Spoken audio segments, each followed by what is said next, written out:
Algunos de ustedes saben que hace aproximadamente ya 3 meses que uno de mis hermanos, el más joven, tuvo un accidente de motocicleta. Y ese accidente le provocó tener que ser hospitalizado y estar en cama por casi un mes. Y la mitad de ese mes estuvo sedado, estuvo dormido, porque su estado de salud era muy, muy delicado. Entonces, para sostenerlo en vida, lo tuvieron que sedar, lo tuvieron que entubar, le tuvieron que conectar un montón de cosas para monitorear su estado y sus diferentes sistemas para que estuvieran trabajando correctamente y él pudiera sustentar su vida. Entre uno de los sistemas que le conectaron era una computadora muy chiquita, era un monitor de muchos colores, que, que tenía varios cables, los cuales estaban conectados a las diferentes partes de su cuerpo. Y este monitor tenía la habilidad de monitorear varias cosas, entre las que recuerdo son el ritmo cardíaco, la presión arterial, la temperatura y la oxigenación.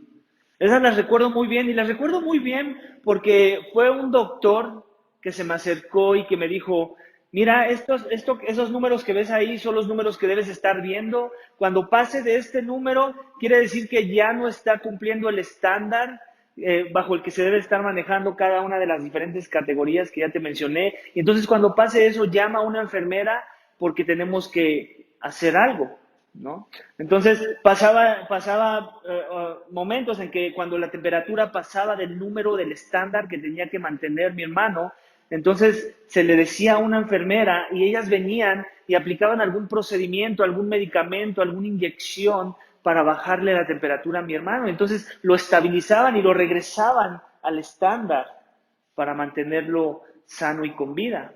Lo mismo pasaba con la oxigenación, bajaba de los niveles de oxigenación el número que nos habían dicho que era el estándar, entonces inmediatamente tenías que hablar porque eso podía provocar complicaciones severas en su estado de salud y lo que venía era precisamente eso, venía un equipo a trabajar con él para poder estabilizarlo. Pero normalmente esa estabilización requería de algún tipo de procedimiento que no necesariamente era muy grato. Eh, Era doloroso e incluso. Entonces, ese básicamente era lo que tenía que pasar para poderlo regresar al estándar, someterlo a procesos dolorosos y de esa forma poderlo regresar y estabilizar para que él cumpliera el estándar en cada una de esas cosas, patrones que tenía que mostrar su condición de salud para mantenerse con vida. Y tú te preguntarás, ¿por qué te cuento todo esto? Bueno, pues porque el texto de esta mañana de Amós, capítulo 7 y parte del capítulo 8, habla precisamente de un estándar que se tiene que cumplir.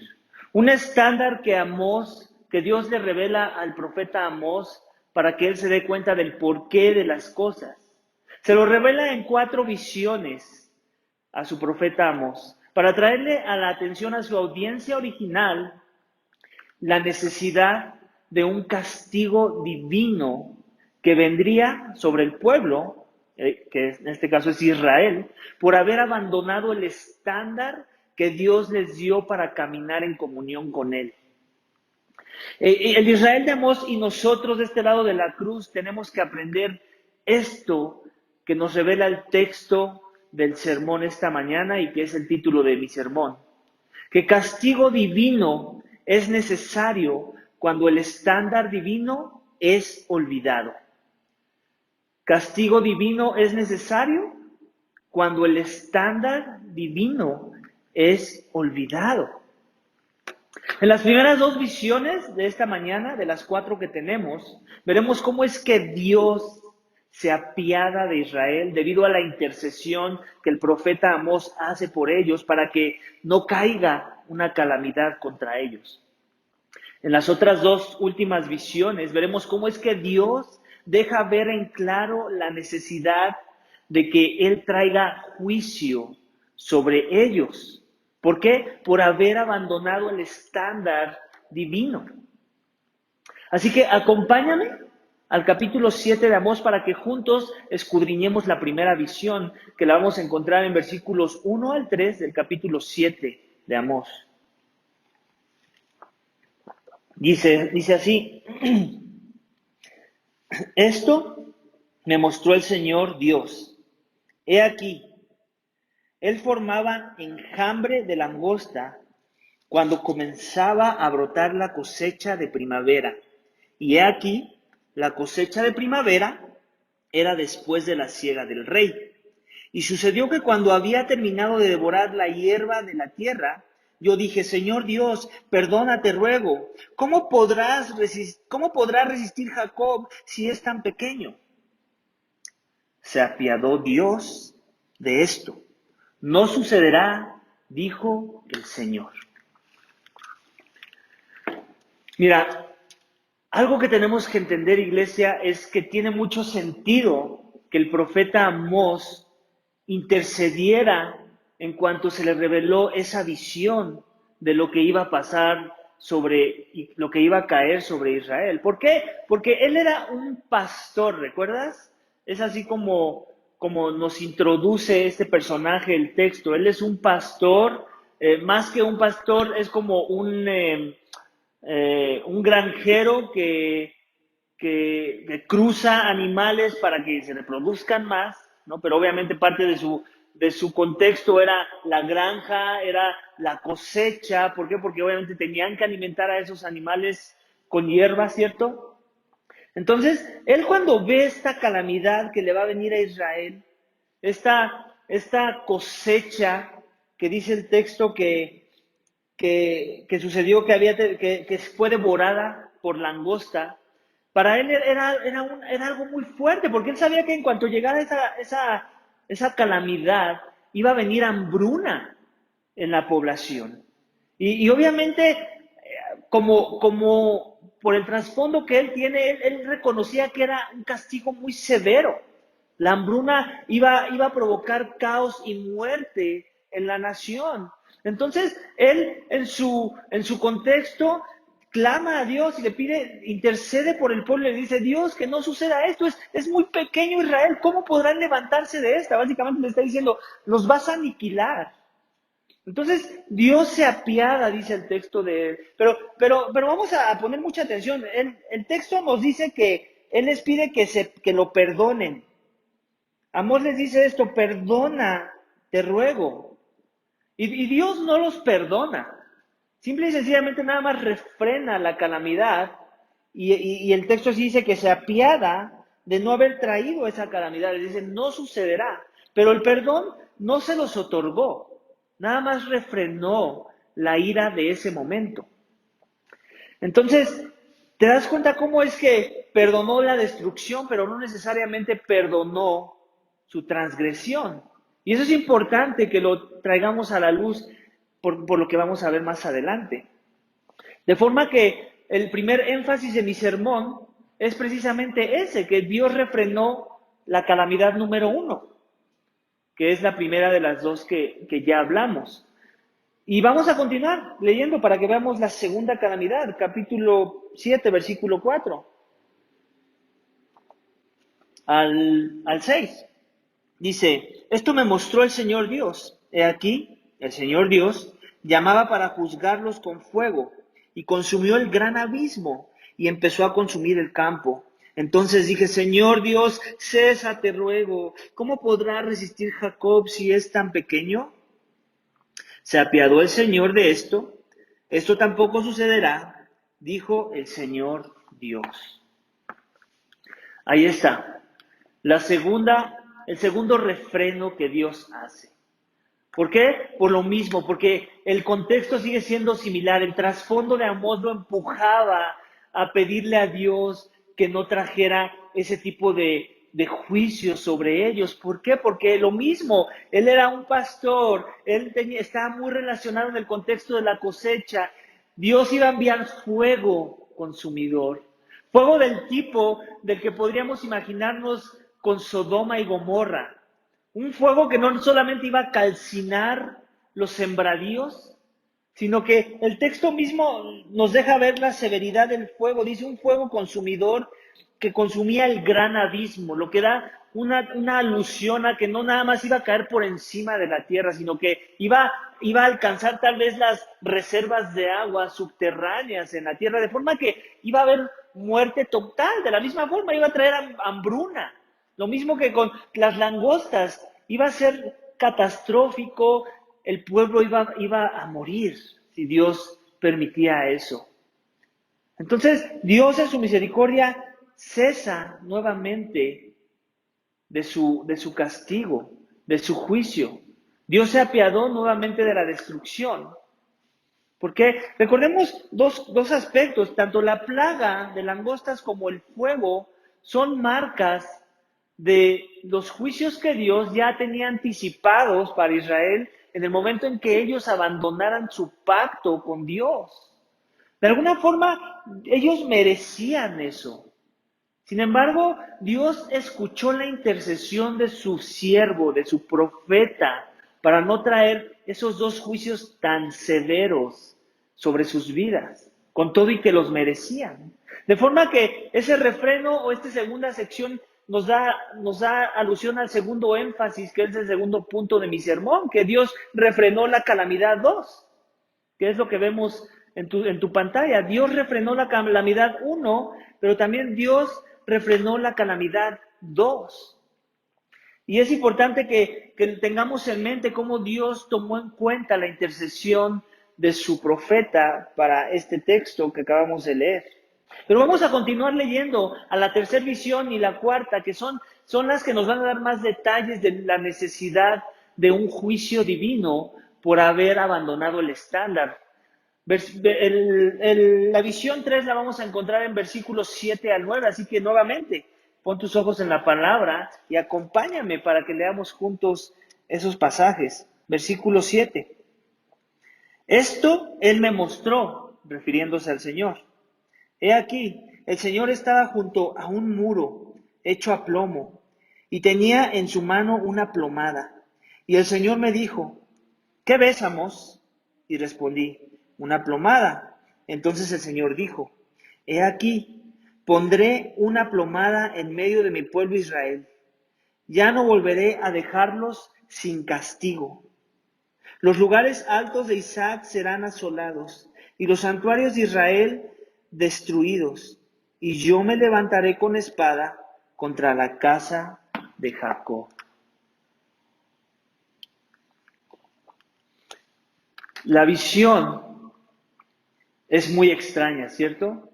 Pero manda un mensaje muy claro de lo que Dios quiere enfatizar y quiere mostrar a su profeta, porque después ya no va a haber escapatoria. No quiere que su profeta vuelva a interceder en esta situación.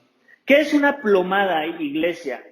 Bueno, si alguna vez has hecho construcción, estás familiarizado con las plomadas, pero si no, si eres como yo, que casi no hace ese tipo de trabajos de construcción, yo me tuve que poner a investigar qué era una plomada. Y una plomada es precisamente algo como esto, un instrumento así muy rudimentario, el cual usan los albañiles para nivelar. Y básicamente lo que hace este instrumento, esta cuerdita con un peso que hace que se estire y que quede derecha, como lo puedes ver, es precisamente eso, nivelar. Y normalmente lo usan para nivelar puertas o paredes, muros. En el caso de lo que hizo Dios con Israel, en la visión que le dio a Amós, es precisamente eso, medirlos bajo un estándar de rectitud. Y como puedes ver en mi plomada que yo me inventé, hay una cierta rectitud, ¿cierto? Está derecha, no ves curvas, no ves que esté torcida. Todo el tiempo, no importa dónde la mueva, tú vas a ver que está derecha. Vamos a simular que este madero que tengo en mi mano es una pared a la que le podemos poner el nombre de Israel. Entonces, para Dios era importante que Israel, ya lo hemos visto las otras semanas, representara sus juicios, su conducta, su carácter de rectitud. Pero también ya hemos venido viendo que Israel no mostraba esos frutos, mostraba frutos aún peores que los de las naciones paganas. De forma que Israel, lejos de estar así, alineado con la plomada, para que Dios pudiera decir, bueno, pues tiene sentido tu intercesión, Amós. Déjame te cuento que no había visto las cosas muy bien. No, Dios veía las cosas bien y él no necesitaba una plomada. El que necesitaba una visión de ese tipo era Amós, para que su intercesión dejara de ser como lo había estado mostrando en las otras dos visiones, porque la verdad era esta, que Israel no era esta pared firme que se alineaba con la plomada. Más bien Israel era una pared más parecida a esto. Una pared inservible, una pared fácil de brincar, una pared que cualquiera puede violar, una pared que en cualquier momento puede caer porque tiene una inclinación incorrecta, está torcida, está chueca. Sus pecados no reflejan la rectitud del estándar que debe de guardar según la plomada. Entonces, eso es básicamente lo que Dios le está mostrando a Amós. Mira, ese es Israel, Amós. ¿Ya viste la plomada? ¿Ya viste la inclinación que tienen ellos con respecto a la plomada? Ahora entiendes mi necesidad de juicio sobre ellos. Ahora entiendes cómo es que, como dice el texto aquí, no voy a refrenar mi castigo. Amós ya no más tiene permiso a cuestionarla a Jehová, a Dios. Ahora es Jehová el que lo está cuestionando a él en el texto. Él es el que le dice, ¿qué ves, Amós? Es Dios el que le pide cuentas sobre lo que ve según la visión que le da. Y básicamente, Amós no nos lo dice el texto, pero tenemos que inferir esto, que él ve ahora con claridad lo que Dios podía también ver. De forma que ya no se atreve a interceder por Israel. Y Dios hace esta declaración, yo pondré esa plomada en medio de mi pueblo, como diciendo, como la ilustración que acabas de ver, Dios básicamente está midiendo su estándar de rectitud. Y todos sabemos que el estándar de rectitud que Él usa es su ley, la misma que Él anteriormente ya había mencionado que habían abandonado y que se habían desviado a los ídolos.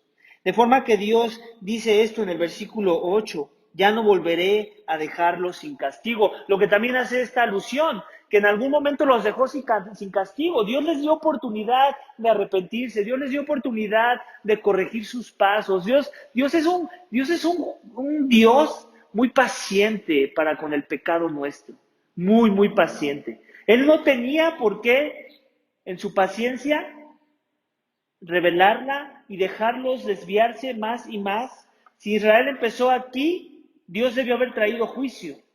Pero Israel se siguió desviando y Dios seguía siendo paciente. Y Israel cada vez fue inclinándose más, cada vez el muro estaba más torcido, si no es que en el mismo suelo, perpendicular a la plomada. Pero Dios fue paciente, hasta aquí se le acabó la paciencia. ¿Por qué? Porque Dios también es un juez justo. Y un Padre amoroso, un Dios justo, trae corrección, porque quiere que su pueblo se alinee al estándar. Porque bajar del estándar no ayuda en nada, trae muerte, trae destrucción. Entonces Dios no va a permitir eso. Y por eso es que dice que Él no va a refrenar su castigo esta vez, sino que lejos de eso se levantará en contra de ellos con espada. ¿Te das cuenta? La actitud ya no es la de un padre que recoge a su hijo porque está herido. Es la de un guerrero que va a traer castigo. El Dios mismo se pone esa alusión como si tuviera una espada. ¿Por qué? Porque es así, ese es el trato que les va a dar a ellos. ¿Por qué? Por haberle desobedecido, por no haber mantenido el estándar, el estándar representado en la ley de Moisés, que no nada más son reglas, sino más bien es un carácter, esas reglas reflejan un carácter del Dios que dio esas reglas. Un carácter santo, un carácter perfecto, un carácter al que todo hombre y mujer debía haberse alineado, mas sin embargo se desviaron de la plomada. Y mira, no nada más es el Israel de Amós el que no cumplió el estándar divino, también somos nosotros. También tú y yo, que no somos israelitas, tú y yo que me escuchas del otro lado de la pantalla, nos hemos desviado de la plomada, hemos transgiversado, torcido todo lo que tiene que ver con el estándar de rectitud de Dios. ¿No me crees? Vamos al libro de Romanos, Romanos capítulo 3. Y ahí vamos a leer cómo es que Dios nos ve a nosotros. Quiero dar un poco del contexto del capítulo que vamos a leer o la sección que vamos a leer en este capítulo. Aquí es Pablo está argumentando con los romanos, con la audiencia judía de Roma, y les está diciendo, hey, nosotros no somos mejores que ellos, nosotros tampoco pudimos cumplir la ley. Nosotros no somos mejores que los gentiles, en este caso refiriéndose a los griegos y a todo el que no era judío, incluyéndote a ti y a mí. Y esto es básicamente lo que el veredicto de Dios, cuando Él pone su plomada para medirnos a todos, no nada más a los judíos. Es capítulo 3, versículo 9. Dice, ¿entonces qué? Dice Pablo, ¿somos nosotros mejores que ellos? Refiriéndose a los gentiles. Dice, de ninguna manera, porque ya hemos denunciado que tanto judíos como griegos están todos bajo pecado. Y luego en el 10 da la lista de cómo estamos con respecto a la plomada. Dice, como está escrito, no hay justo ni aun uno, no hay quien entienda, no hay quien busque a Dios. Todos se han desviado, a una se hicieron inútiles. No hay quien haga lo bueno, no hay ni siquiera uno. Sepulcro abierto es su garganta, engañan con continuo con su lengua, veneno de serpientes hay bajo sus labios, llena está su boca de maldición y amargura, sus pies son veloces para derramar sangre. ¿Te das cuenta? Eso somos tú y yo. Tenemos pies veloces para derramar sangre. Destrucción y miseria hay en sus caminos, y la senda de paz no han conocido. No hay temor de Dios delante de sus ojos. Y ahora bien, sabemos que cuanto dice la ley, lo dice a los que están bajo la ley, para que toda boca se calle y todo el mundo sea hecho responsable ante Dios. Porque por las obras de la ley ningún ser humano será justificado delante de Dios. Pues por medio de la ley viene el conocimiento del pecado. Entonces, ¿te das cuenta? La ley es esta plomada, es el carácter que representa el carácter de Dios. Y nosotros, al igual que Israel, nos hemos torcido, iglesia. Somos como ese muro chueco, inservible, que para lo único que sirve es para ser derrumbado, porque no cumple el estándar, porque no sirve para los propósitos que Dios lo creó. Entonces Dios lo que tiene que hacer es derrumbarlo para construir algo nuevo que sí sirva, que sí cumpla con el estándar, no algo chueco, que está totalmente caído. ¿Por qué? Porque somos esos del texto de Romanos que acabamos de leer, iglesia. Esos somos tú y yo. Esos somos tú y yo que me escuchas. No somos medio buenos o medio malos. Somos pervertidos, dice la palabra de Dios. Nos hemos corrompido. Somos malos, somos perversos. La Biblia habla aún en otros pasajes de que somos inventores de males. O sea, no nada más nos conformamos con copiar el mal, sino que inventamos otras formas de hacer maldad. De forma que transgredimos la ley de Dios que representa su carácter de formas inimaginables. De formas que obviamente ofenden al Dios que te creó para su gloria. Al Dios que te creó y que te dio todas tus capacidades para que le adores y le sirvas. Esas capacidades las has usado para hacer todo lo que ya leímos en el texto. Nos hicimos inútiles, como una pared chueca que no sirve para nada. Eso somos tú y yo. Nos hemos desviado del estándar. ¿Y sabes qué? Tú y yo todavía estamos peor que el Israel de Amós. ¿Sabes por qué? Porque Dios no nada más nos dio su palabra y nos la reveló por medio de hombres, sino que también nos envió a su Hijo Jesús, el cual es el estándar divino encarnado, el Dios hombre, el Dios que se hizo carne y el que nos viene a confrontar con su vida, una vida llena de rectitud, una vida donde Él se alinea perfectamente en la plomada, una vida donde no hay desviación, donde todo es recto, donde todo es perfecto. Él vino a vivir la vida que se demandaba de ti y de mí.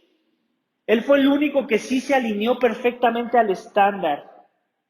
Mas, sin embargo, como una pared que tiene que ser derrumbada porque está chueca, Él fue derrumbado. Él fue machacado.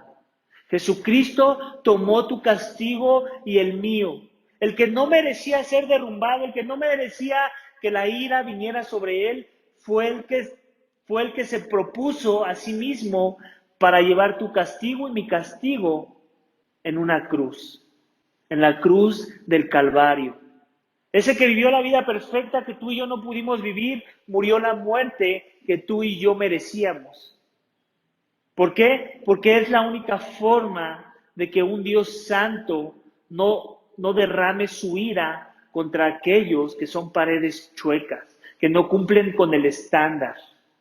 Porque no importa cuánta paciencia tuvo Dios con nosotros, lejos de acercarnos nuevamente al estándar, lejos de alinearnos a la plomada, lejos de buscar su misión, a su ley, a su voluntad, cada vez nos desviamos más y más y más, hasta que llegó el punto de que Dios ya no puede hacer más. Y como ya lo dije antes, no importa si te desviaste 1 grado o 90 grados, para Dios es lo mismo, estás desviado, porque Dios es un juez justo y santo. Su rectitud demanda rectitud perfecta, y tú y yo, déjame te traigo las malas noticias, nos hemos desviado de esa rectitud, y no por 1 grado, sino por los 90 grados. Tú y yo estamos en el suelo, estamos totalmente así con respecto a la plomada, con respecto al estándar santo y divino de Dios. Pero Jesús no solamente murió tu muerte y mi muerte, sino que también resucitó al tercer día. Y eso es parte de lo que Dios nos da como un regalo en la salvación. No solo que Él llevó nuestra muerte, sino que Cristo venció la muerte y resucitó. Y junto con ello también venció el poder del pecado sobre aquellos que antes no hacían otra cosa sino pecar y beber iniquidad como agua. Y en el poder de su Santo Espíritu, todos los que se arrepienten y confían en este mensaje de salvación, entonces pueden ser reconciliados con Dios. Últimamente Jesús es el estándar encarnado de una plomada perfecta y sin desviación. Y todos nos hemos desviado, ninguno de nosotros se parece a Jesús, pero por fe en Él y arrepentimiento de nuestros pecados, si venimos y clamamos por su misericordia, Dios nos da el estándar de aquel que fue perfecto, para que cuando venga la plomada, nosotros podamos ser medidos a la luz del estándar y Dios diga, aprobado, aprobado, adelante, pasa al gozo de tu Señor, adelante, siervo fiel, adelante tú que me buscaste, adelante tú que me amaste, adelante tú que hiciste todo perfecto. Pero no porque tú y yo hayamos hecho algo perfecto, sino porque Dios lo hizo todo en la persona de Jesús. Y lo único que tú y yo tenemos que hacer esta mañana es confiar en Él, arrepentirnos, reconocer que estamos muy desviados de la plomada y que nuestra única esperanza es que Cristo sea nuestro sustituto para que Él sea medido en nuestro lugar y Él sea el que pase la prueba. Y por medio de Él la pasemos nosotros por la fe que hemos puesto en Él. De forma que el tercer énfasis de mi sermón es el tercero de la visión, que la plomada ilustra las bases del juicio. Dios le dio las bases a su siervo Amós para que se callara. De forma que lo que sigue más adelante, después del versículo 9, sigue siendo parte de la visión tercera que le da Dios a Amós, pero simplemente ya nada más son como la respuesta a la visión. La respuesta a lo que Amós recibió cuando él pudo compartir su visión a los líderes de Israel, en particular al rey. Vamos a continuar la lectura, iglesia. versículos 10, como es de Amós, capítulo 7. Dice, entonces Amasías, sacerdote de Betel, envió palabra a Jeroboam, rey de Israel, diciendo, Amós conspira contra ti en medio de la casa de Israel. La tierra ya no puede soportar todas sus palabras. Porque así dice Amós, Jeroboam morirá a espada, y ciertamente Israel saldrá en cautiverio de su tierra. Y Amasías dijo a Amós, vete, vidente, huye a la tierra de Judá, come allí pan y profetiza allí. Pero en Betel no vuelvas a profetizar más, porque es santuario del rey y residencia real. Eso pasa muchas de las veces cuando Dios ocupa algún instrumento para traer a la atención el pecado a los corazones de los hombres. Que lejos de arrepentirse y tomar una actitud de humillación y reconocimiento, viene una actitud defensiva que demuestra la dureza del corazón.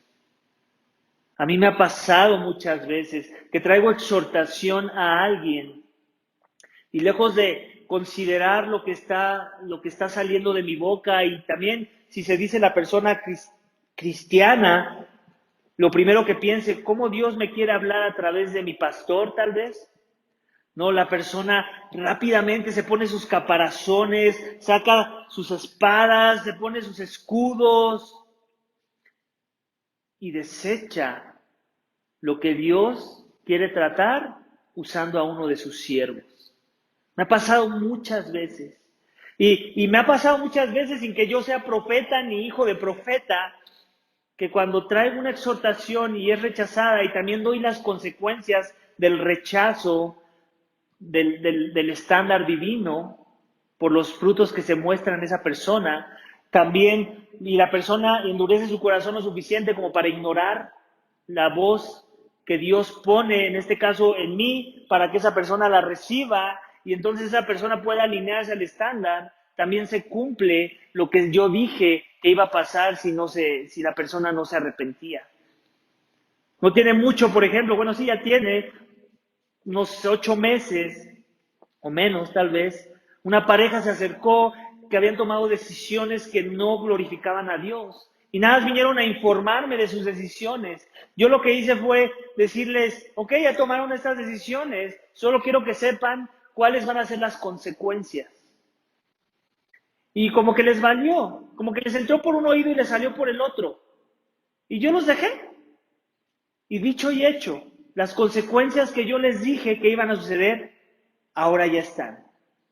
Y tal vez están hasta peor de lo que yo se los dije. ¿Pero por qué fue esto? Porque endurecemos nuestro corazón ante la exhortación. Y ni siquiera nos imaginamos cómo es que Dios puede usar a una persona para hablar a nuestros corazones. Y más cuando la persona nos está trayendo a la luz una plomada. Una plomada no que se inventó la persona, sino que Dios ya la ha propuesto para que todos, incluyendo el que trae la exhortación, se alinee a esa plomada. Y así pasa muchas de las veces. Amasías, este sacerdote de Betel, rechazó al profeta, rechazó al enviado de Dios. Y Amós es rechazado y también es acusado de estar buscando un beneficio en Betel. Por eso es que le dice, vete y profetiza allá en tu tierra, en Judá. Huye allá, vidente.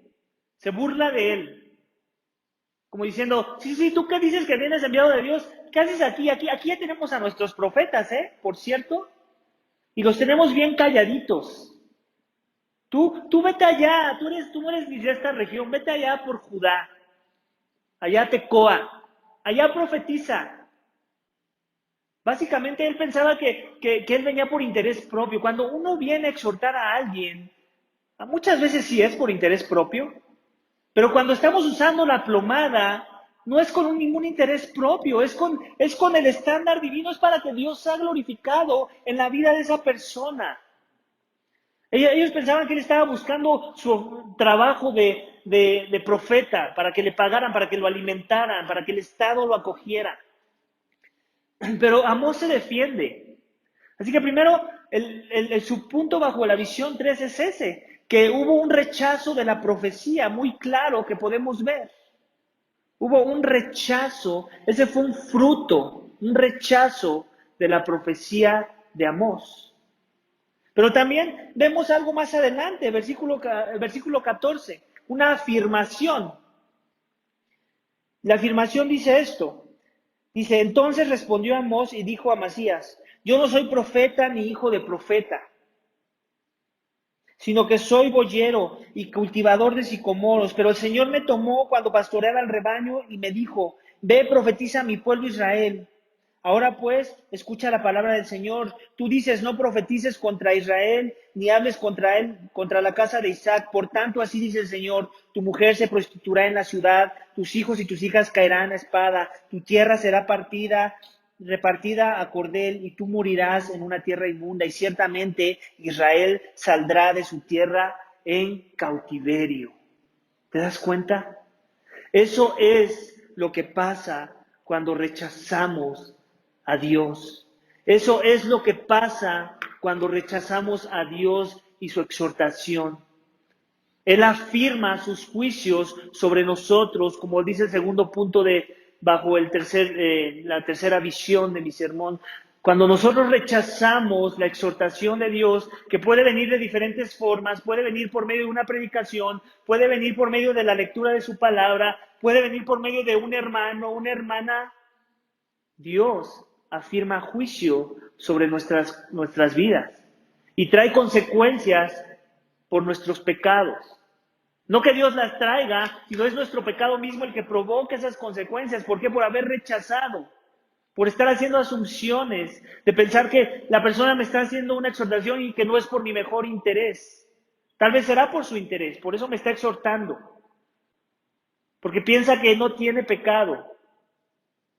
Dios les está enviando un acto de misericordia para que se arrepientan, pero al no arrepentirse, al culparlo a él de impostor, él les dice, no, yo no soy mi oficio para empezar ni siquiera era el de un profeta. Si estoy aquí es porque no vengo por mis propios intereses. Yo estaba muy cómodo en mi casa criando ganado. Seguramente Amós era un hombre adinerado. Él no estaba ahí por ningún interés propio. No es fácil la exhortación. Él reconocía eso, pero tampoco es fácil desobedecer la voluntad de Dios. Y él quería complacer a Dios antes que a los hombres. Y por eso es que trajo la exhortación, porque estaba dispuesto a pelearse con los hombres con tal de cumplir el estándar de obediencia que Dios le demandaba cuando lo eligió y lo sacó de su contexto, de su comodidad, para enviarlo a una región que no era su región, en donde sabía que iba a ser rechazado porque ni siquiera era de esa región. Sin embargo, él quería honrar a Dios. Y eso es lo que hacemos cuando Dios nos toma. Lo queremos honrar. Y estamos dispuestos a obedecerlo a pesar de echarnos como enemigos a los hombres. Y eso es lo que vemos aquí en el pasaje. Entonces, como él reconoce que está siendo rechazado, él afirma el juicio que ya había dicho que iba a caer sobre Israel. Lo afirma y eso da por terminada la tercera visión. La cuarta visión ya nada más es el cierre de cómo es que Dios va a lidiar con ellos. La vemos en versículo 8, en el capítulo 8, versículos 1 al 3, dice, esto me mostró el Señor Dios, he aquí había una canasta de fruta de verano. Y él dijo, ¿qué ves, Amós? Y respondí, una canasta de fruta de verano. Entonces el Señor me dijo, ha llegado el fin para mi pueblo Israel. Ya no volveré a dejarlos sin castigo.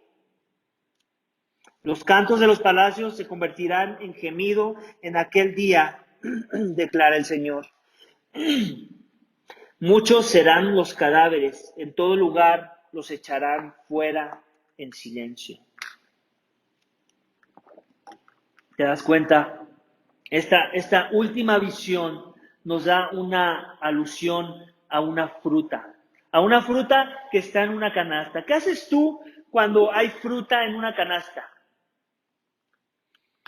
¿Por qué hace una fruta en una canasta? Si no es para comértela.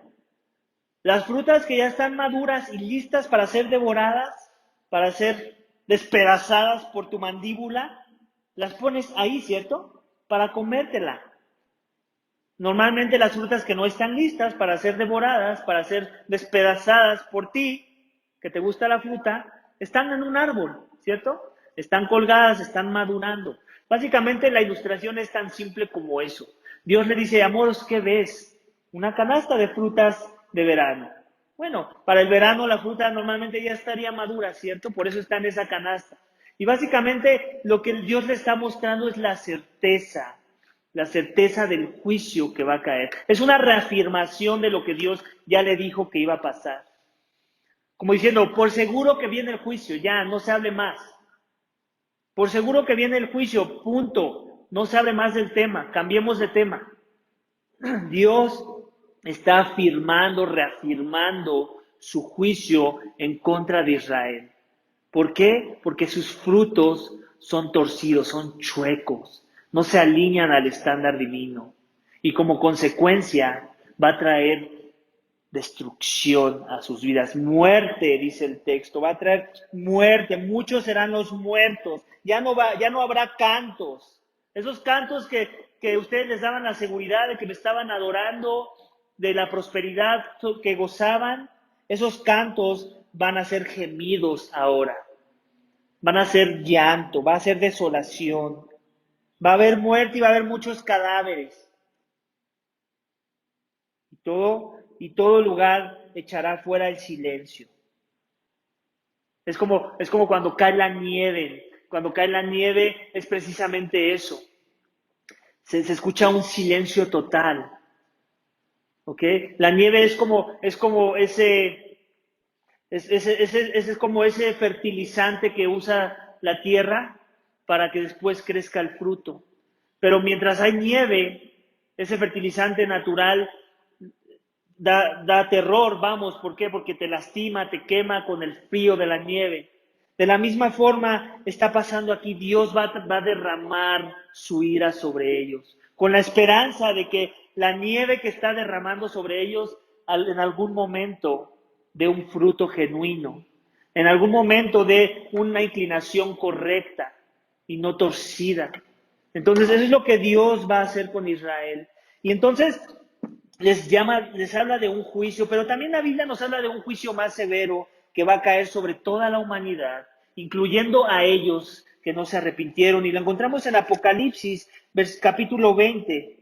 Para eso lo vamos a ver en versículos 11 al 15, así que acompáñame para leerlo conmigo. Dice, y vi un gran trono blanco, y el que estaba sentado en él, de cuya presencia huyeron la tierra y el cielo, y no se halló lugar para ellos. Y vi a los muertos, grandes y pequeños, de pie delante del trono, y los libros fueron abiertos, y otro libro fue abierto, que es el libro de la vida, y los muertos fueron juzgados por lo que estaba escrito en los libros, según sus obras. Y el mar entregó los muertos que estaban en él, y la muerte y el Hades entregaron los muertos que estaban en ellos, y fueron juzgados cada uno según sus obras, y la muerte y el Hades fueron arrojados al lago de fuego. Esta es la muerte segunda, el lago de fuego, y el que no se encontraba escrito en el libro de la vida fue arrojado al lago de fuego. ¿Te das cuenta? El texto habla de una muerte más severa, un juicio más severo. ¿Por qué? Porque vino un profeta más sublime que Amós. Dios envió a su Hijo. Dios en el pasado, dice la Biblia en Hebreos, que Él nos habló por medio de sus profetas, por sus siervos, pero esta vez nos habló por su Hijo. Y su Hijo viene a buscar y a hacer un llamado de la misma forma. Nos dice, no estás alineado a la plomada. El estándar divino está muy lejos de ti. Y la única esperanza que tú tienes es venir a mí, buscar la salvación en mis términos, arrepentirte, humillarte y seguir mis pasos. Pero si no te arrepientes, este es el juicio que va a caer. La muerte segunda. La muerte donde no va a haber más una oportunidad para ser alineados a la plomada, donde todo va a perecer, donde todos los que no confiaron en Jesús para salvación van a terminar en el lago de fuego. Es un lago de fuego que nunca se apaga, y los únicos que van a escapar esa ira de Dios, que es justa, porque la plomada lo revela, son aquellos que están escritos en el libro de la vida. Así que si tú estás escrito en el libro de la vida es por esto, no por tus buenas obras, no porque hiciste lo bueno, sino porque hiciste lo mejor que un ser humano puede hacer, que es poner tu fe y esperanza en el que sí era bueno, en el que cumplió con el estándar. Mira, últimamente en esta vida hay muchos estándares que hay que cumplir. Hay muchos instrumentos de medición, ¿cierto? Pero en muchos podemos errar y está bien. Tal vez yo no sé usar, no se alinea al estándar de medición de un arquitecto, cómo está construida mi casa, y está bien, no pasa nada, tendré una casa con paredes chuecas. O tal vez los aparatos electrónicos de mi casa no se alinean al estándar de medición que debe de llevar la alimentación de la corriente eléctrica. Está bien, no pasa nada si rompo las reglas de ese estándar. Y así como hay muchos estándares, y si mi temperatura corporal no cumple el estándar, está bien. Y si eso me lleva a la muerte, está bien. Pero hay un estándar que más te vale estar alineado. Y es haber confiado en el estándar que es Cristo. Porque el castigo que viene por causa de no haberte alineado a ese estándar y haberte sometido al estándar y haberte arrepentido por tus pecados porque ves la gravedad de ellos cuando te comparas con Cristo, entonces es la muerte eterna. Esa muerte donde ya no hay más esperanza para ti.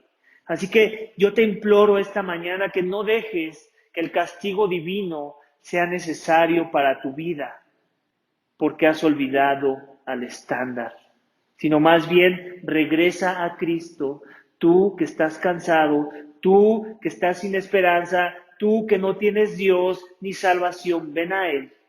Y aún tú que dices que estás con Él, que dices que tu estándar es Cristo y que tú estás unido a Él y que por Él y por ende tú tienes la salvación y no la condenación, yo te quiero animar a que sigas examinándote a la luz de la palabra. La palabra misma dice que los que en realidad tienen la salvación en ellos, se aseguran que estén caminando según la fe, se examinan.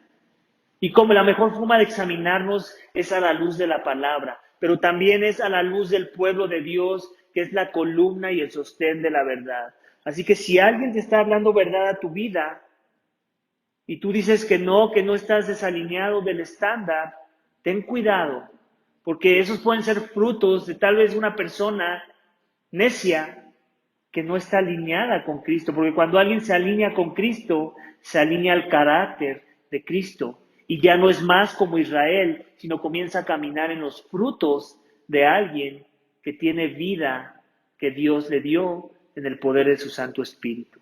Así que vamos a orar, iglesia, para que tanto tú como yo tengamos mucho cuidado de caminar en el estándar. Sobre todo, pongamos nuestra confianza en la persona y obra de Jesucristo, que es el estándar perfecto que Dios quiere ver en nosotros para poder justificarnos y aceptarnos en su presencia el día que muramos. Vamos a orar, iglesia. Padre, te damos gracias por tu palabra.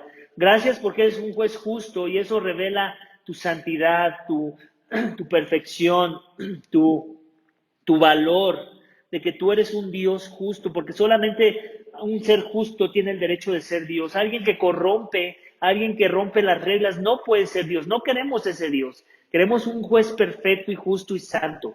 Y tú ya te revelaste así, por eso enviaste a tu Hijo, para que cuando nos midieras según la plomada, los que estuviéramos en Él no fuéramos destruidos, porque Él sí cumplió el estándar. Y en Él, los que hemos puesto nuestra fe y esperanza, también lo hemos hecho por sus méritos y no los nuestros. Señor, yo te ruego por todo aquel que está del otro lado de la pantalla, por todo aquel que se dice cristiano, pero que vive vidas que no representan el estándar.